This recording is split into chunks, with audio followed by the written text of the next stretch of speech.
Yasmin Safira Mauldia dari kelas 10 Tekin 2 absen 35. Di sini saya akan menjelaskan apa itu interaksi manusia dan komputer atau IMK.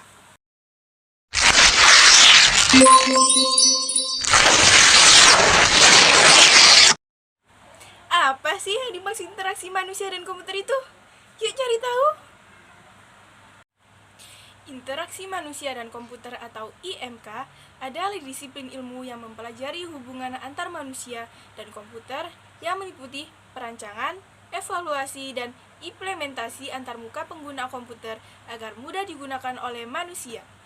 Sedangkan interaksi manusia dan komputer sendiri adalah serangkaian proses, dialog, dan kegiatan yang dilakukan oleh manusia untuk berinteraksi dengan komputer secara interaktif untuk menyelesaikan tugas yang diinginkan. IMK atau interaksi manusia dan komputer adalah suatu ilmu yang sangat berkaitan dengan desain, implementasi, dan evaluasi dari sistem komputasi yang interaktif untuk digunakan oleh manusia dan studi tentang ruang lingkupnya. Ada interaksi antara satu atau lebih manusia dan satu atau lebih komputasi mesin. Agar komputer dapat diterima secara luas dan digunakan secara efektif, maka perlu dirancang secara baik.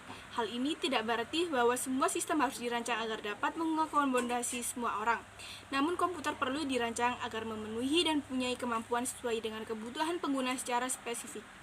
Pada tahun 1970, mulai dikenal istilah antarmuka pengguna atau user interface, yang juga dikenal dengan istilah man-machine interface atau MMI, dan mulai menjadi topik perhatian bagi peneliti dan perancang sistem. Perusahaan komputer mulai memikirkan aspek spesifik dari antarmuka pengguna sebagai faktor penentu keberhasilan dalam pemasaran produknya. Dengan kata lain, interaksi manusia dan komputer itu sendiri adalah serangkaian proses, dialog, dan kegiatan yang dilakukan oleh manusia untuk berinteraksi dengan komputer yang keduanya saling memberikan masukan dan umpan balik melalui sebuah antarmuka untuk memperoleh hasil akhir yang diharapkan. Interaksi manusia dan komputer meliputi ergonomik dan faktor manusia.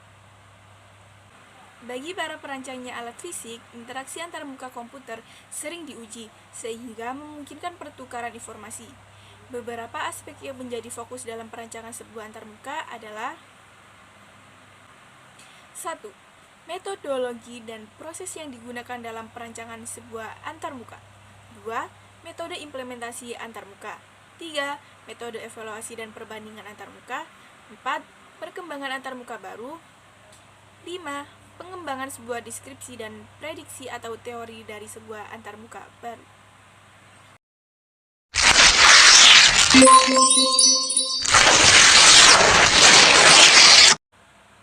Setelah mengetahui apa itu IMK, selanjutnya yuk kita cari tahu apa saja komponen-komponen IMK. Istilah Human Computer Interaction atau HCI mulai muncul pertengahan tahun 1980-an. Sebagai bidang studi yang baru, istilah HCI mensyaratkan bahwa bidang studi ini mempunyai fokus yang lebih luas, tidak hanya sekedar perancangan antarmuka secara fisik. Komponen interaksi manusia dan komputer. Komponen interaksi manusia dan komputer terdiri dari 3 bagian, yaitu 1. Manusia. Manusia merupakan pengguna user yang memakai komputer atau sistem tersebut, di mana manusia sendiri memiliki karakter dan perilaku yang berbeda dengan kebutuhannya dalam menggunakan komputer. 2. Komputer. Komputer merupakan peralatan elektronik yang terdiri dari perangkat keras dan perangkat lunak. 3. Interference. Manusia dan komputer berinteraksi melalui antarmuka yang ada di dalam komputer yang memungkinkan manusia berhubungan dengan komputer.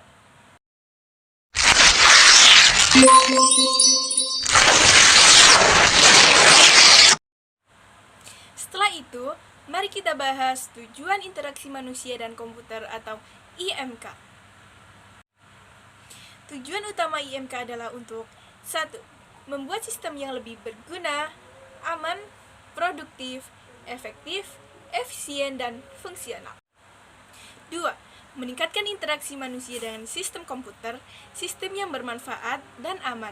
Artinya, sistem tersebut dapat berfungsi dengan baik. Sistem tersebut bisa mengembangkan dan meningkatkan keamanan, utilitas, ketergunaan, efektivitas, dan efisiennya. Sistem yang dimaksud konteksnya tidak hanya pada perangkat keras dan perangkat lunak, tetapi juga mencakup lingkungan secara keseluruhan, baik itu lingkungan organisasi masyarakat, kerja, atau lingkungan keluarga. Sedangkan ketergunaan di sini dimaksud bahwa sistem yang dibuat tersebut mudah digunakan dan mudah dipelajari baik secara individu maupun kelompok.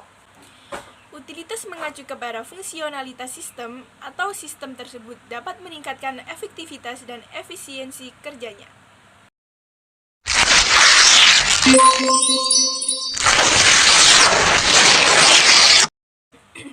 Setelah itu, yuk kita cari tahu sejarah interaksi manusia dan komputer atau IMK.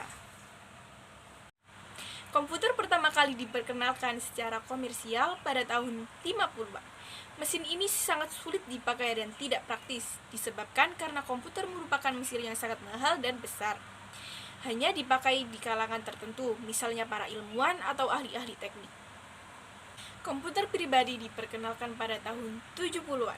Dengan ini, perkembangan penggunaan teknologi ini secara cepat dan mengagumkan ke berbagai penjuru kehidupan, pendidikan, perdagangan, pertahanan, perusahaan, dan sebagainya. Kemajuan-kemajuan teknologi tersebut mempengaruhi juga rancangan sistem. Sistem rancangan dituntut harus bisa memenuhi kebutuhan pemakai. Sistem harus mempunyai kecocokan dan kebutuhan pemakaian atau suatu sistem yang dirancang harus berorientasi kepada pemakai. Pada awal tahun 70-an ini, juga mulai muncul isu teknik antarmuka pemakai atau user interface, yang diketahui sebagai Man-Machine Interaction atau MMI atau interaksi manusia dan mesin. Para peneliti akademis mengatakan suatu rancangan sistem yang berorientasi kepada pemakai, yang memperhatikan kapabilitas dan kelemahan pemakai ataupun sistem komputer akan memberi kontribusi kepada interaksi manusia komputer yang lebih baik. Maka pada pertengahan tahun 80-an, diperkenalkan istilah Human Computer Interaction atau HCI atau interaksi manusia komputer.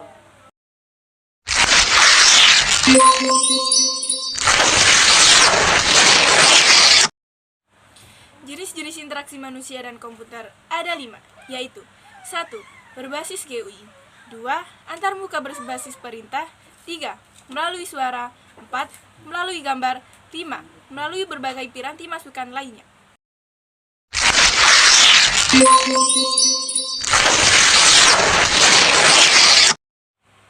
Berikut adalah beberapa contoh interaksi manusia dan komputer.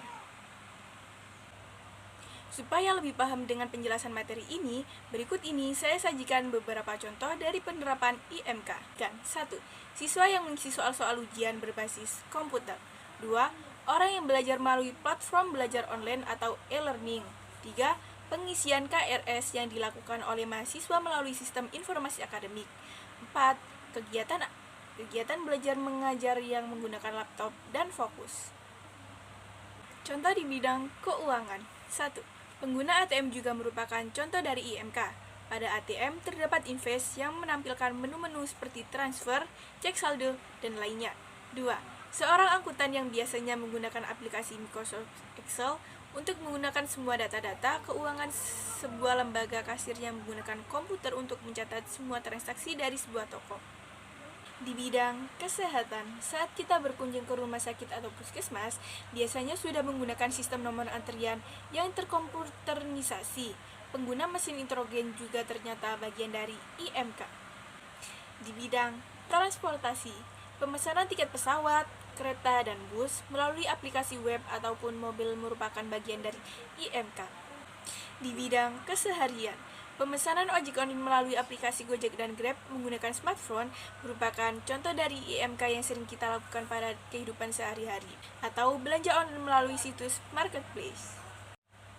Itu tadi adalah penjelasan dari saya tentang IMK. Semoga materi ini bermanfaat dan apabila ada salah kata, mohon dimaafkan. Sekian dari saya. Wassalamualaikum warahmatullahi wabarakatuh.